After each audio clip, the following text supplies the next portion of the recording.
Thank you very much, Minister Fantita. If I could ask you to just remain on the platform, and we'll open it now to the floor. Can I have a first question? This gentleman here. Minister, you touched on a subject, legal aid, and you mentioned that you had implemented some reforms. Mm-hmm. Personally, I would say you tinkered with it.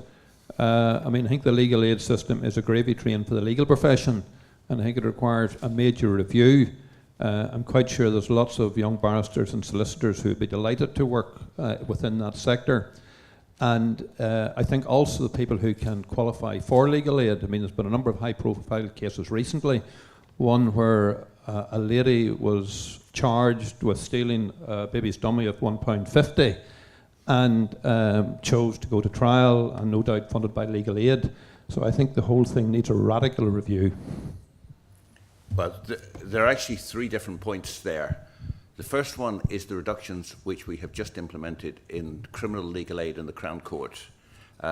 You may say that's tinkering. I must say the response I've got from solicitors and barristers is a 25% cut in their fees and eliminating very high cost cases is not seen as tinkering. But the blunt reality is, last year we spent £104 million on legal aid with a budget of 85. We have a budget which is reducing to 75, and I'm determined to do that without reducing access to justice. The second point is that we have a review of access to justice underway to look at the wider issues of legal aid. And that is something which I have to say carefully. The new minister will be receiving a report in the early summer. And I think that will illustrate ways in which we can make further savings, which would perhaps promote mediation as an alternative to dispute resolution in court for the most minor issues, because I certainly don't believe an adversarial court system is particularly good at dealing with things like family circumstances. So I think that will make further changes to reshape the budget. And I think you also highlight the issue about whether the ways in which people are tried is appropriate. And at the moment, anybody who is charged with something like theft has a right to elect for a Crown Court trial. And in those circumstances, if their financial circumstances permit, has a right to apply for legal aid. We need to look at how we deal with that. Because the further point we're related to that is we're going to take measures not to stop people get legal aid, because there are real difficulties around that in terms of access to justice. But if it transpires that people have assets to seek repayment of the legal aid when that comes out, frequently it isn't clear when somebody's standing trial whether or not they have the assets. But we can certainly ensure that we take steps to recover assets for those who didn't need legal aid in the first place once that point is established. And that's ongoing work with the department as well. So if you think it's tinkering, I think it's a bit more than that. Thank you. Could I please just ask that each of you give your name just before you ask your question? Brendan. Hi, Brendan McGrew from Stakeholder Communications. Minister, thank you. If the question I ask is answered in your manifesto, excuse me, I haven't quite got through the 150 pages yet. It's quite a document. It's only 85,000 words, whatever it is. Yes.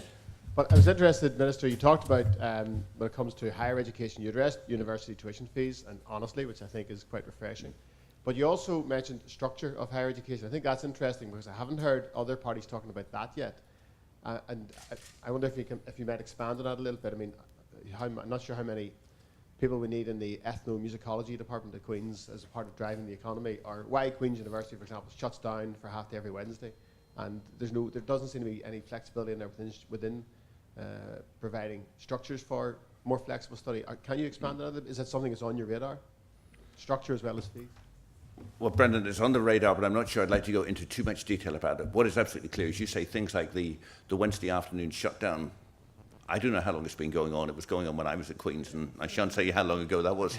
There are clearly issues where those sorts of structures have not adapted to different methods of learning, to the promotion of e-learning or whatever. We've seen some small tentative steps, but what we believe is we need much greater direction on that. The other point, I suppose, fundamentally around the kind of departments which are run.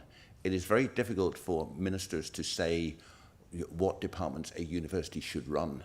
But there is absolutely no doubt that encouragement should be given by things like research grants to promote things around STEM subjects and so on, to ensure that we get movement in that direction. And I suppose, in fairness, when we look at growing the economy through, in part, creative industries and look across at the paint hall and so on, ethnomusicology may have economic spin-offs that neither you nor I are aware of.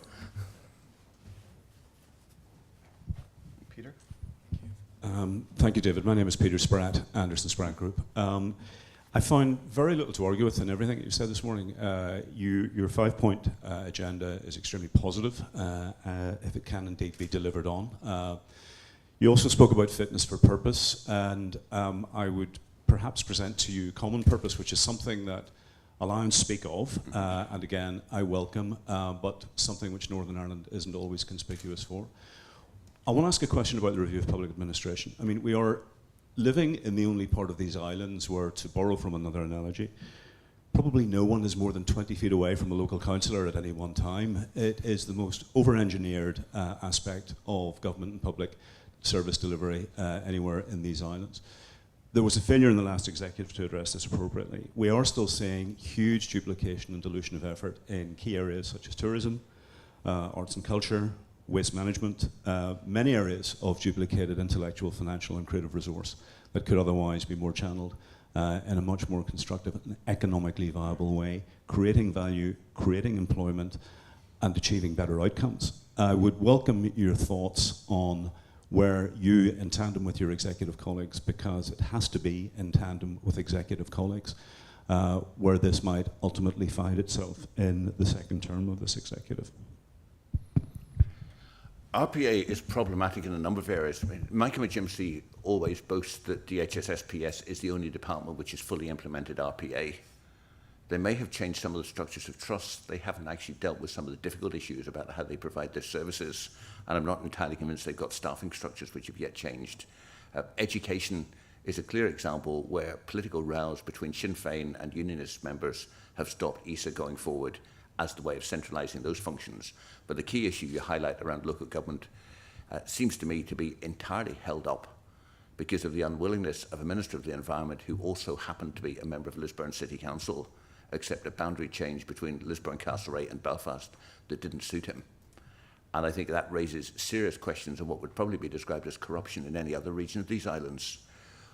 What also seems to me to be a major failing is at the point when some councils were starting to work together, because of the failure of the DOE to move forward, we've actually seen rowing back on that. I mean, I can say, because I was not a member of the Transition Committee for Antrim Newton Abbey when I was a councillor, that there was strong, positive, constructive work being done to see how those two councils could cooperate, to see the different things that could happen, and it's all come to nothing because the DOE hasn't moved.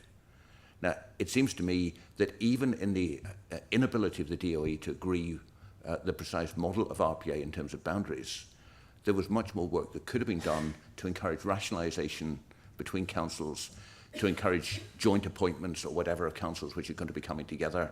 In fact, to bring senior management teams much closer together, the kind of thing which is happening in some places across the water. And I know in the one aspect where my Justice Bill touched on this, we ensured that we went ahead with the rationalisation of DPPs and CSPs, even in advance of the wider community planning powers, in a way which we believe can be rationalised into the wider structures. But I was simply not prepared to delay change in the Department of Justice because the DOE couldn't get its act together. But there are real issues as to even blocking the changes which could have made things move forward easier. I don't know whether the personality of a minister is going to make a change in the next executive, but what is absolutely clear is that we do need to move forward. You've highlighted issues like tourism, where having too many small councils doing their own economic development activity simply hasn't worked. Even if we had kept those structures for the last couple of years, we could have seen much greater cross-council working in some areas where people were very ready for it, in other areas where they were starting to get ready for it. And the ministers in action failed to deliver at all. Of course. Thank you, David. And I can't disagree that individuals have been responsible for that failure. Moving forward, this is, and considering what ministers might emerge in coming weeks, their individual failure, whomsoever they might be, is no longer discretionary or allowable. This is becoming a mandatory issue. I mean, even on key issues like waste management, a small place of 1.7 million people, we do not have a unitary policy on something as critically important going forward as waste management. And that's low-hanging fruit, or should be, in terms of political coalescence. So I would greatly encourage you and all your colleagues from whatever constituency or party position to be more common purposed on this one. I think it's tremendously important. Thank you. Well, I think what we have shown in the Department of Justice by the fact that we agreed effectively, although we couldn't call it as such, the Programme for Government Justice Addendum before I took office is an indication of the kind of work that should be done, along with our power to compel departments to cooperate. Unfortunately, the political structures that we currently have at the moment haven't ensured we can do that for everybody else, but I hope I've at least set an example in what I've been trying to do. Minister, Alan Whiteside from Belfast International Airport. You talked earlier about taxation. You talked about the getting Northern Ireland companies on the international stage and export. And one of the ways that we do that, obviously, is through our air links. Mm-hmm. One of the issues we have in Northern Ireland is the taxation difference between the north of Ireland and the south of Ireland in terms of air passenger duty. For example, the continental operation, which is currently at risk, the economy fare has £60 tax from here. Mm-hmm. The business fare has £120 departure tax. The equivalent flight to the same destination in the south has €3. That has a significant impact on the ability for Northern Ireland to maintain those kind of international routes. Can you give us an idea on your position in relation to rebalancing that one? I knew somebody was going to come up with a question that I wouldn't have the immediate answer to. Somewhere, I'm sure, buried in these 56,000 words is the answer. What's even worse is, as I listened to the Continental, gently slowing down as it came overhead sometime around 8:30 this morning over our house, heading into Aldergrove, I should have realised that was a sign to expect a question on that. You make an entirely valid point. There are clearly issues around air passenger duty where there are particular issues, never mind the international issue for Northern Ireland, because other regions of the UK can communicate with each other by, in some cases, high-speed rail, and some cases motorway, and some cases low-speed rail. And we need to address that as a specific issue. The unfortunate point is that we've had huge problems with the Treasury on looking at some other issues related to that. Vehicle excise duty, it was impossible to get the Treasury to agree a differentially lower rate for Northern Ireland, even when that was feeding organised crime. So it's not an easy task, but it's certainly one that I believe needs to be taken up to ensure that we get greater recognition of the specific difficulties of this region compared to the other regions of the UK, all largely on one island. But I will thumb through this and give you a definite answer later. Thank you. I think it is a fairly important one because it's the one transatlantic route that Northern Ireland currently has. It is at risk. There are other routes being looked at the moment, like an Emirates route to Dubai, but it will suffer from the same issue in terms of taxation. And Emirates are talking to Dublin about the same route there now as well. So it is one that we could lose for the province. INI advise that something like 40 million has been derived from inward investment as a result of that, and something like 96 million in tourism income from that transatlantic route. So I think it's an immediate and an important one for us.